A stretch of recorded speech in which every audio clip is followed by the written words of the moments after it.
আজকে তোমরা যুবক যারা, তুমি একবার বলো তো তোমার মারে এখন জিগাইবা যাইয়া, তোমাদের যাদের মা আছে, যে মা 2 বছর আপনি বুকের দুধ আমারে পান করাইছেন, কতবার আমারে বুকে, ওই যে দেখেন ওনার সন্তানকে বুকে জড়ায় রাখছে।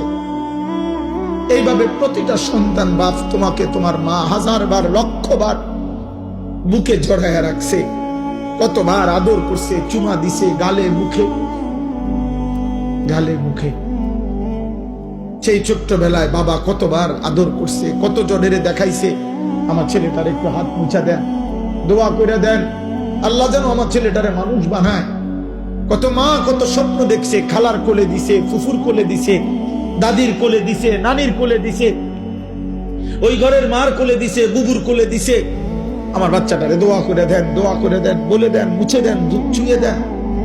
আমার আব্বা তোমরা বলো, তোমাদের মা 2 বছর দুধ পান করাইছে 16 বছর বয়সে, এই জন্য যে তোমরা 16 বছর বয়সে 18 বছর বয়সে রাত দিন মোবাইলে উলঙ্গ ছবি দেখবা, নর্তকী দেখবা, নারী দেখবা, জিনার ব্যভিচারের দৃশ্য দেখবা, একটা সিজদা দিবা না, 1 ওয়াক্ত নামাজ পড়বা না, আল্লাহকে একটা বারো ডাক দিবা না। এই তো ছিল তোমার মায়ের স্বপ্ন না? হায় হায় নাফরমান, করলি কি?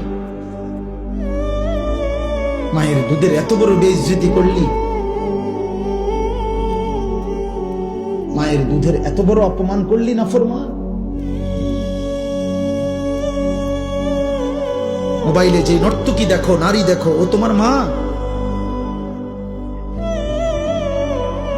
ও তোমার বোন, ও তোমার বিবাহিত স্ত্রী, ওকে দেখো কেন? যদি বলো না, তাহলে তোমার মাকে এমন কেউ দেখুক তুমি যেমন দেখতে চাও। কথা বলে না? এই নাফরমান, বলো না কেন? তোমার বোনকে এমন দেখুক, তোমার স্ত্রীকে এমন দেখুক, বলো।